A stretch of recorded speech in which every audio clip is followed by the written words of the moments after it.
모든 인생을 공의롭게 심판하실 우리 주님의 이름으로 문안합니다.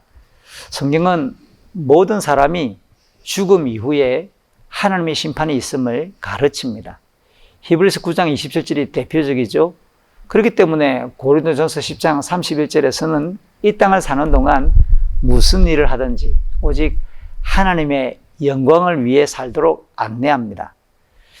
당연히 죽음의 순간까지 신실하게 우리의 그 믿음을 지속해 갈 또 우리의 귀중한 책무도 있지요.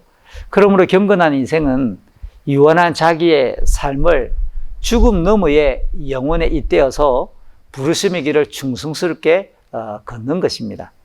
죽음과 심판을 전제하므로 다소 무거운 주제였지만 그리스도 안에 있는 성도들에겐 이 땅의 수고를 거치고 영원한 영광으로 도약하는 최고의 영적인 시점입니다. 이번 가을에는 우리의 남은 생애를 한 번쯤 계수해 보기를 권합니다. 하나님의 품에 안길 그 시간, 하나님의 그 영광을 향해 훌쩍 뛰어오를 그 도약할 우리의 마지막 순간이 더욱 거룩하고 의로울 수 있기를, 선한 걸음이 계속 이어지기를 당부하려는 거죠. 오늘은 민수기 20장을 살피면서 하나님의 주권과 온전한 순종으로 우리의 소명을 마지막 우리 죽음이 찾아오는 그때까지 계속 이어갈 수 있도록 함께 격려하고자 합니다.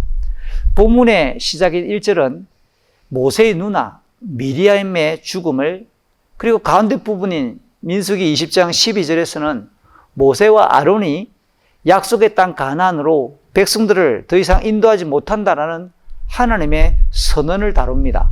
그리고 끝단락인 24절 이후 29절까지는 아론의 죽음을 소개합니다.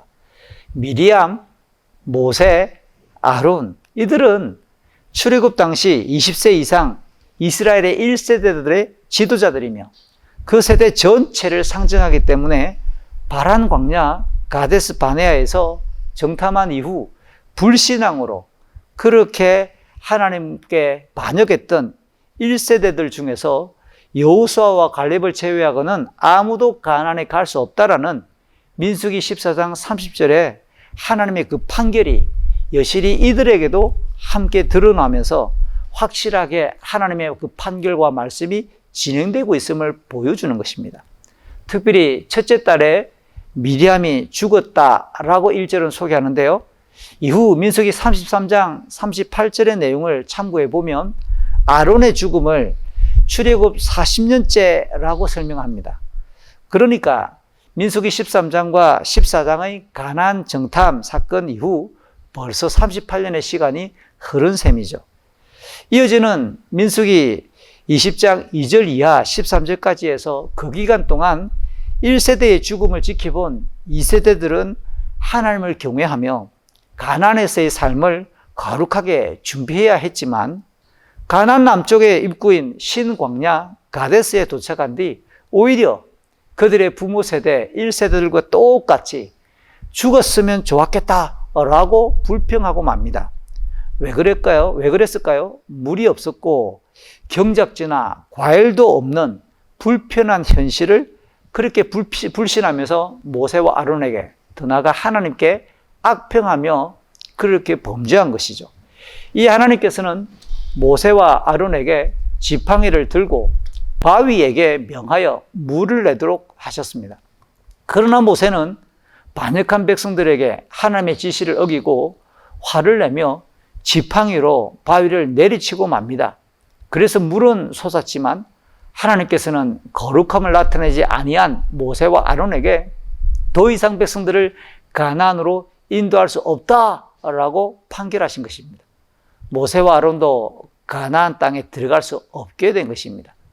이어서 민수기 20장 14절 이후 20절까지는 모세가 가데스에서 에돔 왕에게 그들의 땅을 가만히 통행할 수 있도록 2번이나 요청했지만 에돔 왕은 강하게 거절합니다. 심지어 많은 백성들을 거느리고 나와 물리적으로 막았습니다. 이에 대해 신명기 2장 4절 이후에서 모세는 뒤에 설명하기를 하나님께서 그렇게 섭리하셨음을 밝힙니다. 결국 이스라엘은 둘러서 호르산에 이르렀습니다. 그곳에서 아론도 마침내 죽습니다. 하나님께서는 아론의 아들 엘르아살이 대신 대제사장의 직분을 이어가도록 명령하셨습니다. 백성들은 아론의 죽음을 30일간 슬퍼하며 장례를 함께 치르게 되는 거죠. 앞에서 언급했듯이 본문은 출애굽 1세대 지도자들의 죽음을 앞뒤에서 소개하며 누구나 경험하는 유한한 인생의 가치를 교훈합니다. 곧 이 땅에서의 인생은 누구나 예외 없이 하나님의 뜻에 충실히 반응할 때만 의롭습니다. 물론 그 과정에서 이해되지 않고 화나며 억울하고 애매하며 고통스러운 일이 계속 이어지더라도 하나님의 주권과 공의를 존중하여 묵묵히 부르심을 수행하는 것이 최고의 인생이라는 사실도 교훈합니다. 우리의 인생길에서 처음 교사의 길에 들어서게 되었던 그 장면이나 과정을 한 번쯤 되돌아볼까요? 비록 다양한 이유와 경로가 있었을 것입니다. 그럼에도 인생의 걸음을 주권적으로 인도하시는 하나님, 시편 37편 23절은 하나님께서 인생의 걸음을 정하시고 그 길을 기뻐하신다고 표현합니다. 이와 같은 하나님의 선한 역사로 우리가 모두 교직에 들었다는 사실을 존중한다면 결과적으로 하나님의 부르심으로 우리는 모두 교육 현장에 초대되었음을 고백해야 할 것입니다.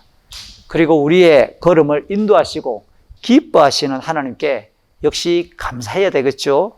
특별히 작년부터 2년째 이어지고 있는 코로나19의 상황은 우리 사회와 지구촌 전체를 힘겹게 하며 고통하게 했습니다.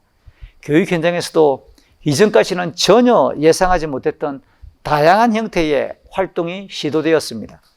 아직도 만만치 않은 기세를 떨치고 있는 전염병의 상황이지만 교육 현장을 위하여 기도할 수 있습니다.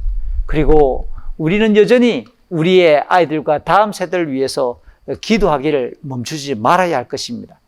우리는 이 가을에 9월에도 교육 현장을 위하여 우리의 아이들을 위하여 함께 기도합시다.